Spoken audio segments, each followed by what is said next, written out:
October 16th, and it's the first nippy or cool morning we've had. I think the truck said about 40 or so at Dakota's Point. So, great morning here in October, the first cold or cool front we've had. 40's not that cold, but we were 80 just a couple of days ago, so it feels like a big change. I got my stocking hat on this morning. I think deer are going to react the same way. I think the movement will be later this morning. I said, I think a lot of times the deer slit seeing my assumptions work out, and we can catch a doe or a shooter buck coming across the ridge and make a little venison. Deer often travel old logging roads in the middle of big stands of timber like this, but the magic here is this kind of an intersection. There's a scrape right here. This scrape's a perennial scrape, or it's active year after year after year. Deer tend to cut around this shelf, hit this scrape. You usually find scrapes at the intersection of an elevation change or a road, some intersection in the habitat. So it's like an invisible pinch point right here with that elevation change, the little flat area right here, and the road and the scrape. There's just several reasons for deer to pass within bow range of this set.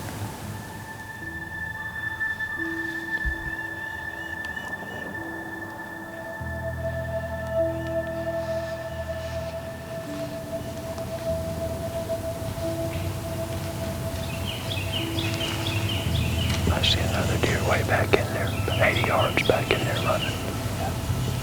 It's a buck. There's a buck coming right here. I can't tell how good the buck is.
There's another one running up through there. A buck? No. Does and fawns. 3 of them went up through there. These went this way and 3 just went that way. Well, it's almost 9 o'clock and I thought it would be later morning because that was the first cold night we'd had, cool night. We heard a bunch of grunting first. A bunch of grunting, almost like rut grunting. And the does and fawns come through. Then a nice, probably really good 2-year-old come through. And he was just dogging, just pushing a little bit. He was certainly behind those does and had them moving. Man, October 16th. You always have some does become receptive early. It's a bell-shaped curve, and some will breed early. Most of them here are going to breed about second week November, first, second week November. Saw some bucks last night, working a scrape. Seeing bucks now, man, it's shaping up to be a great season. Growing Deer is brought to you by Bass Pro Shops and Cabela's. Also by Reconics, Green Cover Food Plots, Winchester, Lacrosse Footwear, Fleet Outdoor Apparel, Morel Targets, RTP Outdoors, Fourth Arrow, Hunt Stand, Scorpion Venom Archery, Case IH Tractors, Burris Optics, G5 Broadheads, Prime Bows, and Redneck Hunting Blinds. Pre-rut activity has been heating up, but as we move closer to the peak of the rut, our hunting strategies often need to change. I mentioned after my observation of the 2-year-old buck pushing the does that the whitetail rut can be illustrated by a bell-shaped curve. Starts off really slowly, picks up momentum, and that momentum would be buck activity, if you will, kind of levels off at a frenzy and then drops off. Seeing that young buck pushing the does and grunting several times was a good indication that we're entering the pre-rut, or on the left side of that bell-shaped curve. During this portion of the whitetail breeding season, there won't be many does that are receptive, and for those that are, there'll be a lot of competition among bucks.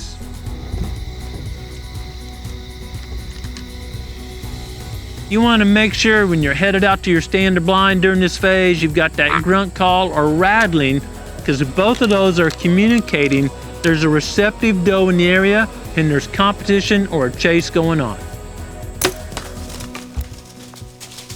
Typically, during mid-October throughout much of the whitetails range, if you see a buck, cruising through and grunting or pushing some does, it's likely a 2-year-old or an immature buck. And they see a doe, they start going after it. There's not enough does receptive yet for the big boys to be on their feet and cruising around, especially during daylight hours. But that can change rapidly.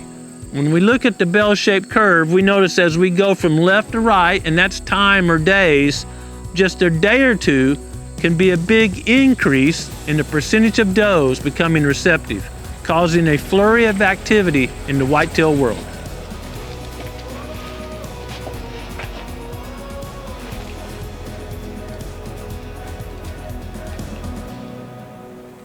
When the stage of the rut is in that low part of the curve on the left side, hunting near scrapes can be a great technique because bucks are going to be leaving their sign and checking for sign. It's two-way communication at scrapes versus just going through the woods trying to find a receptive doe.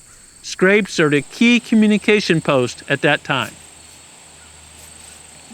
As the curve starts increasing or going higher fairly rapidly on the left side, bucks are going to change from a food cover pattern and a very small amount of acres they're probably covering to traveling more land, and that's when we shift from hunting near food or near cover to pinch points, trying to target those bucks as they're going from one location to another and finding those bottlenecks in between those portions of their home range. As the peak of the rut gets closer and more does are receptive, bucks don't need to travel as much. It's easier to find a receptive doe, and so the portion of the range they're covering might decrease a bit, but they're on their feet a lot of the day. At this same time, the amount of activity at scrapes will decline rapidly, and most scrapes will go dead for a week or two. As we advance up that bell-shaped curve and get almost to the top, that's where the highest percentage on any given day of does are receptive. And at that time, it can be tough to see a buck. A buck will often find a receptive doe and tend her for 24 to 36 hours. They may get up, move a little bit, bed, get up, move a little bit in bed. And that's what some people call the lockdown phase. Now, there's always going to be bucks moving, and you may hunt and say, boy, it was dead today. And your buddy says, man, I saw 3 bucks just running like crazy. If you're near a receptive doe or where receptive does are using, you may see a lot of action. But if you're not near a receptive doe, you may think all the deer went away. During that portion of the rut, I strongly prefer hunting near or especially where I can look over quality cover. Receptive does will often be pestered by multiple bucks, and I've seen does, maybe they're not quite receptive yet, get in thick cover just trying to find an area where the bucks are not pestering them all day long. As we get past the peak of that curve and start going down the other side, it will kind of be reverse of the pre-rut. However, it won't be near as intense for a couple of reasons. One, bucks are pretty worn down. They've expended a lot of calories. They may rest for a day or two actually, and then go back to a food cover pattern. Now they may find a receptive doe during that, and the full rut will look like it's on. If you're in that area and boy, you see a big old buck chasing a doe, you're gonna think, oh, the rut is late this year. But it's not late. The rut happens the same time, year after year at the same location. It just happens to be where you are and what you observe that may bias your opinion of when the rut occurred. But I promise you, myself and many other researchers have examined thousands of fetuses from does that were harvested in the late season, measured them, and backdated to when that doe was bred. And at the same location, that peak of the rut will happen within a day or two of the same time, year after year after year. It's not a true bell-shaped curve. There'd be a little peak over here somewhere. Some people call that the second rut, or maybe the moon caused it. That's not the case. I'm not trying to be offensive, but that's not the case. As female fawns reach about 60 or 70 pounds, depending on where they are, they're going to become receptive or reach puberty for the first time, and there's going to be a flurry of activity because now, there's another group of does out there, fawns, that are receptive, and the bucks are going to start scurrying again. During the next week or two, throughout much of the Whitetails range, we're starting to go up that really steep portion of the left side of the bell-shaped curve. And it's going to be important to change your strategies according to the deer biology where you hunt. And if you do that, if you're paying attention to the sign and the behavior and even the observations of others, you can adjust your strategies and fill more tags. Not near as exciting as hunting the rut, I wanted to share with you that Growing Deer is celebrating our 12th year of making at least one new episode every week. Now, often we produce 2 episodes a week, but at least one new episode a week, and we've never missed a week or shown a repeat in 12 years. And that's only possible to folks like you watching us and our great partners that support us and allow us to take the time to produce content and share the lessons with you all, our loyal watchers. So thank you for being part of the Growing Deer team, and I can't wait for the next 12 years. If you're new to Growing Deer, you can check out our channels and see all those past episodes. They're kind of sorted by, food plots and habitat management, hunting strategies and trapping and all the subjects we cover. You can also find out what we're doing almost daily on our social media channels. The rut is a great time to get outside and enjoy creation. Even more important than taking time to hunt the rut is taking time every day to be quiet and seek the Creator's will for your life. Thanks for watching Growing Deer.